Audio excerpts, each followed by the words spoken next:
Everyone welcome to my channel. అందరూ ఎలా ఉన్నారండి? ప్రతి ఒక్కరికి ఎంతగానో ఉపయోగపడే మన ఇంట్లోన, కిచెన్‌లోన చేసుకునే పనులను సింపుల్‌గా చేసుకొని, మనకు పనికిరావని పడేసే వస్తువులను ఎలా యూజ్ చేసుకొని, మన టైంతో పాటు మనీని సేవ్ చేసుకోవడానికి చాలా చాలా మంచి కొత్త యూజ్‌ఫుల్ టిప్స్‌నైతే ఈ వీడియోలో షేర్ చేయబోతున్నాను.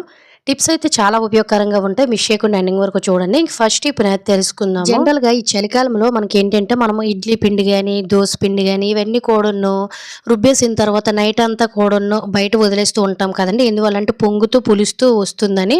కానీ వేడి అనేది లేకపోవడం వల్ల ఈ చలికాలంలో మనం ఒక రోజు కాదు 2 రోజులు బయట ఉంచినా కూడా అస్సలు పులియదు. ఇలా రుబ్బనేది పులియకపోతే మనకసలు పెట్టుకునే ఇడ్లీ గాని, వేసుకునే దోసలు గాని అస్సలు టేస్ట్‌గా ఉండవు కదా! అలాంటప్పుడు పిండి అనేది చక్కగా పొంగుతూ ఇలా నీట్‌గా రావాలంటే సింపుల్‌గా చిన్న ట్రిక్‌ని ట్రై చేయండి. మీరు కావాలంటే ఇలా ఎంత కావాలో అంత సెపరేట్ చేసుకోండి. లేదు అనుకున్నట్లయితే మీరు మొత్తం టోటల్ రుబ్బులో కూడా ఇలా చేసుకోవచ్చనమాట. తీసుకునే రుబ్బులోన ఇలా అడుగున ఒక బౌల్ గాని, గ్లాసులు గాని పెట్టేసుకొని నీళ్లు బాగా వేడి చేసుకొని, ఈ గ్లాసులో గాని, బౌల్‌లో గాని వేసేసుకొని పైనుండి మూత పెట్టేసుకొని, మీరు కావాలంటే రాత్రంతా కూడా వదిలేసుకోవచ్చండి. లేదంటే మీరు ఇంకొక గంటలోన ఇడ్లీ గాని, దోస గాని వేయాలనుకుంటాము. మాకు పిండి పులుస్తూ రావాలనుకున్నట్లయితే సింపుల్‌గా ఇలా వేసేసుకొని మూత పెట్టేసి తీసేసిన తర్వాత ఒక్కసారైతే చూడండి. మనకి ఎంత చలికాలంలో అయినా కూడాను పిండి అనేది చక్కగా పులుస్తూ, పొంగుతూ వస్తుంది. వీడియోలో కూడా మీరు క్లియర్‌గా చూస్తున్నారు కదా! ఎందువల్లంటే మనము గ్లాస్‌లో వేడి నీళ్ళు వేయడం, మూత పెట్టడం వల్ల ఆ వేడికి, ఆవిరికి చక్కగా ఈ రుబ్బులనేవి పొంగుతూ, పులుస్తూ చక్కగా వస్తాయన్నమాట. ఈసారి చలికాలంలోన మీరు వేసే దోసపిండి గానీ, లేదంటే ఇడ్లీ పిండి గానీ అస్సలు పొంగలేదు, పులియలేదు అనుకున్నట్లయితే సింపుల్‌గా చిన్న ట్రిక్‌ని ట్రై చేయండి. ఎంత చక్కగా పొంగుతూ వచ్చిందో చూసారు కదండీ! ఖచ్చితంగా యూజ్ అవుతుందంటే ట్రై చేయండి. అలాగే మనం దోసలు వేసేటప్పుడు, ఇడ్లీ పెట్టేటప్పుడు కూడా మంచి రుచితో పాటు చక్కగా నీట్‌గా పొంగుతూ కూడా వస్తాయి ఈ చిన్న ట్రిక్ వల్ల. ఇక నెక్స్ట్ టిప్‌నైతే తెలుసుకుందాం. గ్యాస్ వాడే ప్రతి ఒక్కరికి కూడా చిట్కా చాలా బాగా యూజ్ అవుతుందండి. నార్మల్‌గా మనం ఇంట్లోన 2 స్పేర్ సిలిండర్‌తో పాటు ఉంచుకుంటూ ఉంటాం కదండీ! ఒక సిలిండర్ అనేది అయిపోయిన తర్వాత ఇంకొక సిలిండర్‌ని మనం బుక్ చేసుకొని ఇంటికి వచ్చేసిన తర్వాత అలా పెట్టేస్తూ ఉంటాము. తర్వాత దీన్ని మళ్ళీ యూజ్ చేయాలనుకునేటప్పుడు, పెట్టుకునేటప్పుడు మనకు సమస్యలనేవి స్టార్ట్ అయిపోతుంటాయండి. ఒక్కొక్కసారి వాళ్ళకి తెలియకుండా, మనకి తెలియకుండా మనకి లీకేజ్ అయిపోయిన గ్యాస్ అనేది కూడా డెలివరీ అయిపోయి ఉండొచ్చు. సో, మనకు ఒక్కొక్కసారి గ్యాస్ అనేది లీక్ అయిపోయి వాసన అనేది వచ్చేస్తూ ఉంటుంది. ఇలాంటి గ్యాస్ అనేది మనం డెలివర్ చేసుకోకుండా ముందే ఏ విధంగా చెక్ చేసుకోవాలనేది అయితే ఈ వీడియోలో తెలుసుకుందాం. ఎప్పుడైనా గ్యాస్ సిలిండర్ అనేది గ్యాస్ డెలివరీ బాయ్ ఇంటికి వచ్చేటప్పుడు క్యాప్ అనేది ఓపెన్ చేసుకొని కొంచెం వాళ్ళు ఉండేటప్పుడు జస్ట్ కొంచెం వాటర్‌ని ఇలా గ్యాస్ సిలిండర్ పైన వేసి చూడండి.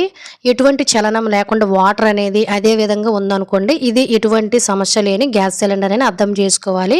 ఒకవేళ గ్యాస్ సిలిండర్ లీకేజెస్ ప్రాబ్లమ్ గాని ఏమైనా ఉందనుకోండి, ఆ వాటర్ అనేది కిందకి, మీదకి గ్యాప్ ఉండడం వల్ల ఎయిర్ వల్ల మనకి బుడుకు బుడుకున సౌండ్ అనేది వచ్చేసి ఈజీగా క్లియర్‌గా తెలిసిపోతుందండి. ఆల్రెడీ నేనైతే చాలా సార్లు ఈ ప్రాబ్లమ్ ఫేస్ చేశాననమాట. సో, అప్పుడు నాకు గ్యాస్ ఎవరైతే డెలివర్ చేస్తారో గ్యాస్ డెలివరీ బాయ్ నాకు ఈ చిట్కా చెప్పారనమాట. ఎప్పుడైనా ఇంటికి వచ్చేటప్పుడు చక్కగా గ్యాస్ సిలిండర్ తీసుకునేటప్పుడు కొంచెం వాటర్ పోస్తే మీకు గ్యాస్ అనేది ఏవైనా ప్రాబ్లమ్స్ ఉంటే ఇక్కడే క్లియర్‌గా తెలిసిపోతాయనమాట.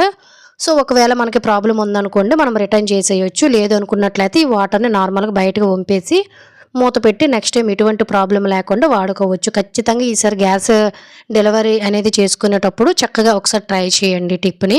ఇంకా నెక్స్ట్ అడిగినది తెలుసుకుందాం. మనలో చాలామంది ఆడవారికి బయటకు వెళ్ళేటప్పుడైనా లేదంటే ఫంక్షన్స్‌కి, పెళ్ళిళ్ళకి వెళ్ళేటప్పుడు మేకప్ వేసుకొని అలవాటు ఉంటుంది. ఇంకొంతమందికైతే అసలు మేకప్ వేయడం అలవాటే ఉండదండి. ఇష్టం కూడా ఉండదు. ఇలా ఎవరికైతే మేకప్ అనేది ఇష్టం ఉండదో వాళ్ళు ఈజీగా ఇంట్లోనే ఫేస్‌ని బ్రైట్‌గా మచ్చలు లేకుండా ఫౌండేషన్‌ని రెడీ చేసుకోవచ్చండి. జస్ట్ చిటికెలోనే రూపాయి ఖర్చు లేకుండా. దీనికోసం మనలో చాలామంది ఫెయిర్ అండ్ లవ్లీ రాస్తూ ఉంటారు. లేదంటే ఏదైనా మాయిశ్చరైజేషన్ క్రీములనేవి రాస్తూ ఉంటారు కదా! దాన్ని కొంచెం ఇలా ఒక ప్లేట్‌లో మీ ఫేస్‌కి గాని, నెక్‌కి గాని ఎంతైతే సరిపోతుందో అంత తీసుకొని అందులోనే కొంచెం అంటే కొంచెం చిటికెడు పసుపు మీ కలర్‌ని బట్టి ఎక్కువ, తక్కువ అనేది కొంచెం కొంచెం యాడ్ చేసుకోవాలండి. కొంచెం కలర్ తక్కువ ఉన్నారనుకోండి కొంచెం పసుపుని ఎక్కువ యాడ్ చేసుకోండి. కొంచెం కలర్ నార్మల్‌గా ఉన్నారనుకోండి జస్ట్ చిటికెడు వేసుకొని రెండిటిని బాగా మిక్స్ చేసుకొని మీరు పెళ్ళిళ్ళకి, ఫంక్షన్స్‌కి లేదంటే రెగ్యులర్‌గా ఆఫీస్‌కి వెళ్ళేటప్పుడైనా కూడాను ఫేస్ నీట్‌గా, బ్రైట్‌గా కనిపించాలి ఈవినింగ్ వరకు అనుకున్నట్లయితే సింపుల్‌గా ఇలా మీ ఫేస్‌కి, నెక్‌కి అప్లై చేసుకోండి. ఆ తర్వాత మనం పౌడర్ అనేది ఎలానో రాస్తాం కదా! అలా రాసేసుకున్నట్లయితే ఫేస్ అనేది ఫౌండేషన్ వేసినట్టే చాలా చాలా బ్రైట్‌గా, నీట్‌గా మచ్చలు ఏవి కూడా కనిపించకుండా చాలా నీట్‌గా ఉంటాయి. ఎవరికైతే మేకప్ ఇష్టం ఉండదో సింపుల్గా ఈ చిన్న ట్రిక్ని ట్రై చేయండి. జనరల్గా మన ఇంట్లోన ఇలా జరుగుతూనే ఉంటుంది కదండి. మనం ఏవైనా డీప్ ఫ్రై చేసేసిన తర్వాత ఆయిల్ అడుగునే విధంగా నల్లగా మనకి పిండి అనేది చేరిపోతూ ఉంటుంది కదా. దీన్ని మళ్ళీ మనము వాడలేము, అలానే ఆయిల్లో కలిపామంటే ఆయిల్ మొత్తం కూడా పాడైపోతుంది. అలానే ఏవైనా కూరలు లాంటివి గట్ట వండేసామంటే క్యాన్సర్ లాంటివి గట్ట వచ్చేస్తూ ఉంటాయండి. వేగినవి కాబట్టి అస్సలు హెల్త్‌కి మంచిది కాదు.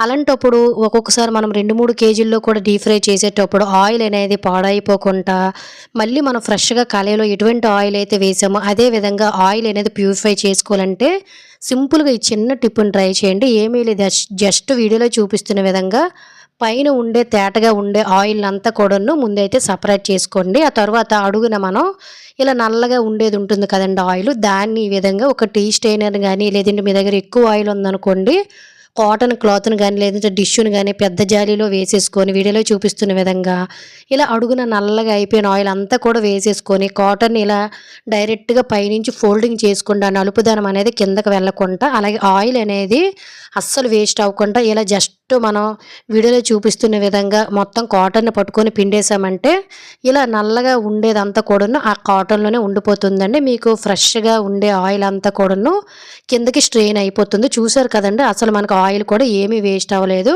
ఒక్కసారి ఈ కాటన్‌లో చూడండి మనకి ఎంత నల్లగా ఉందో పిండి అనేది.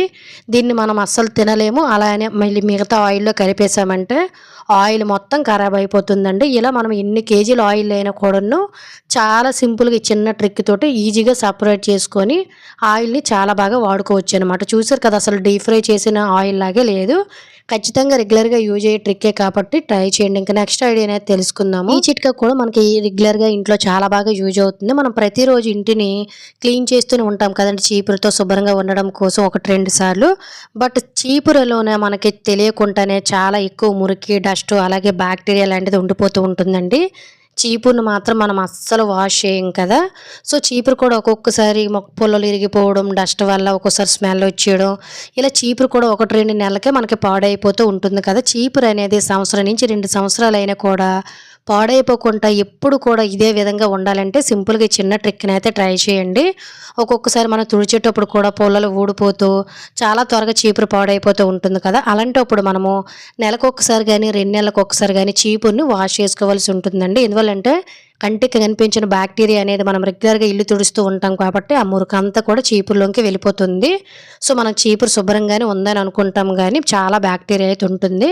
అలాంటప్పుడు చీపుని జస్ట్ ఇలా నెలకొక్కసారి కొంచెం హార్పిక్ కానీ లేదంటే మాకు హార్పిక్ ఇష్టం లేదనుకున్నట్లయితే సర్ఫ్‌ను కానీ షాంపూను కానీ ఏదైనా మీ ఇష్టం కొంచెం చీపురు పైన వేసుకొని కొంచెం వాటర్‌ని పోసుకొని ఆ తర్వాత మనం బట్టలు ఉతికే బ్రష్ అనేది ఉంటుంది కదండీ. సో ఆ బ్రష్ తోటి జస్ట్ మనం బట్టలు ఉతికేటట్టుగా జస్ట్ ఇలా ఉతికామనుకోండి అందులో నుండే మురికి కానీ ఒక్కొక్కసారి జుట్టు ఇవన్నీ కూడా బట్టల పోగులు లాంటివి గట్ట నిరికిపోతుంటాయి కదా, అవన్నీ కూడా పోతాయండి.